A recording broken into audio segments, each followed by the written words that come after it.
네, 보건복지부가 지난 17일 형법을 위반해 낙태하게 한 경우에는 자격정지 1개월에 처한다는 내용이 담긴 의료관계 행정처분규칙 일부 개정안을 공포했다가 여성계와 의료계의 강한 반발에 부딪혔었는데요.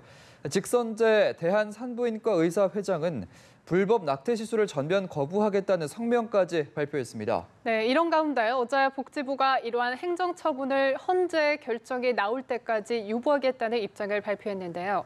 하지만 이번 행정규칙 발표 이후 혼란은 더욱더 가중되는 모습입니다.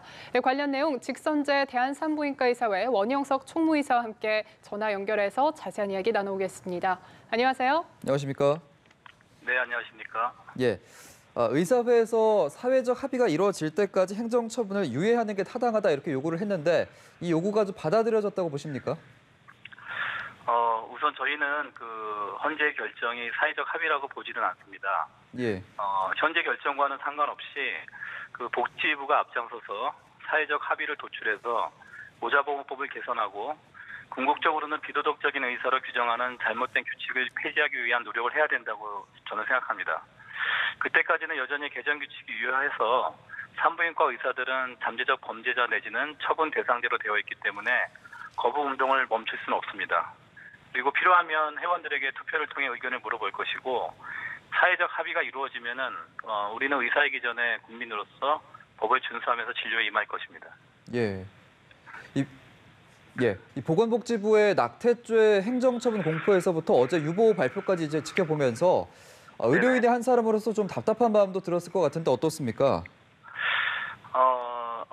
저희도 갑작스러운 시행령 공포로 의사 환자들 모두 혼란스러웠던 것이 사실입니다. 예. 저희 의사회는 이제 곧바로 성명서를 발표해서 비도덕적인 진료 행위로 분류된 중절 수술에 대해서 수술 거부를 천명한 바 있는데요. 예. 복지부가 언론사에 말한 것처럼 이전부터 낙태 수술을 하는 의사들에 대한 처벌이 있어 왔습니다. 근데 73년도에 개정된 이후로 지금까지 현실과 동떨어지고 의학적 근거도 부족한 낙태법과 모자보건법을 기준으로 해서 의사를 사법 처리하고 행정처분을 해온 것이 사실이고 그동안 의사들은 환자의 고통과 그리고 또 사법부와 복지부의 처벌 사이에서 힘들게 고민해왔습니다. 예. 예, 그래서 대부분 저희 의사들은 선고유예가 나오긴 했지만은 재판을 하면은 보통 한 1, 2년 정도 하고 반성문도 써야 했습니다. 예. 예, 그리고 이어서 이제 또 행정처분도 면허정지 처분이 나오는데요.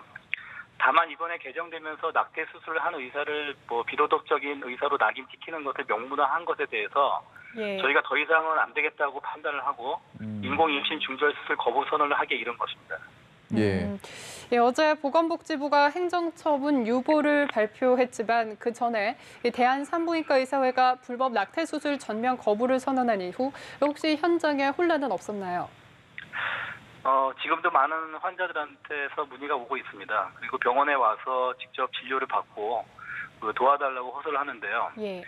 실례로 이제 갑작스러운 질병으로 최근에 약을 먹기 시작한 환자가 있었습니다. 이분이 뇌 쪽에 병변이 있어가지고 이 혈전 용해제를 먹고 있었는데요. 예. 이 혈전 용해제 같은 경우는 임신 중에 먹어서는 안 되는 약으로 분류가 되어 있거든요.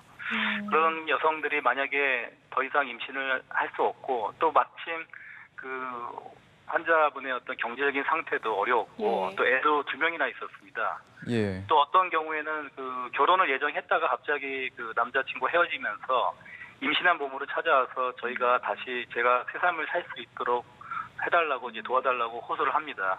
이런 경우에 환자 입장은 저희는 충분히 공감하고 이해하면서도 현재 이런 여러 가지 어려운 그런 실정법상 수술을 해주기가 쉽지가 않습니다.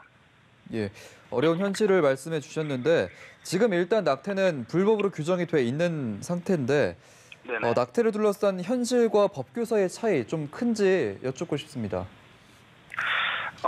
지금 아시겠지만은 낙태를 하는 경우에는 의사는 징역 2년 이하이고요. 또 낙태를 의뢰한 여성은 1년 이하의 징역이나 벌금형에 처한다고 되어 있습니다. 예.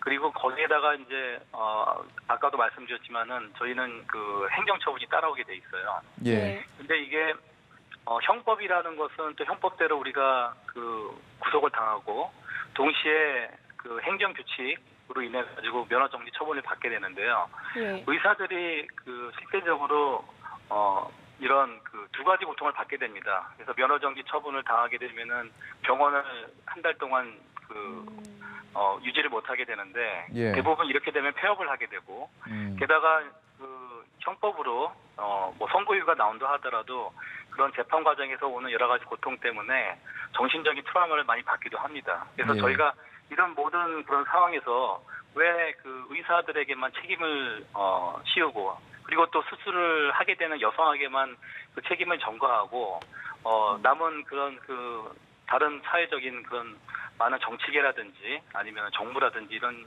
쪽에서는 책임을 지려고 하지 않기 때문에 그럴수록 저희가 더 이상 이런 식으로 법이 진행이 되면 안 되겠다. 사회적인 합의가 빨리 도출이 돼야겠다라고 생각을 하고 있습니다. 예. 예, 낙태 수술이 워낙 음성적으로 이루어지고 있기 때문에 정확한 통계를 내기는 어렵겠지만 일단 지난 네네. 2010년 정부 조사에서 확인된 낙태 수술만 한 해 16만여 건에 달하는 것으로 나타났는데요. 수치가 네네. 조금 더 넘을 것 같기는 한데 의료계에서는 어느 정도로 추정을 하고 있습니까? 네, 이게 대부분은 음성적으로 이루어지는 수술이 많다 보니까 예. 정부에서 조사한다 하더라도 이거를 정확하게 통계를 내기는 어려운 게 사실입니다. 그래서 저희 학계에서는 빅데이터로 계산을 해보니까 한 50만 건 정도 추정하고 있고요. 예. 그러나 저희 일부 산부인과 의사들은 한 70만 건 내외가 될 것으로 추정하고 있습니다. 예. 지금 헌재에서 낙태죄 위헌 여부를 심리를 하고 있는데요. 새로운 사회적 합의점을 찾아내야 될 텐데 무조건 낙태를 합법화하자는 얘기는 아닐 테고 의료계에서는 네네. 어떤 합의점이 도출되기를 원하고 계십니까? 네네, 저희가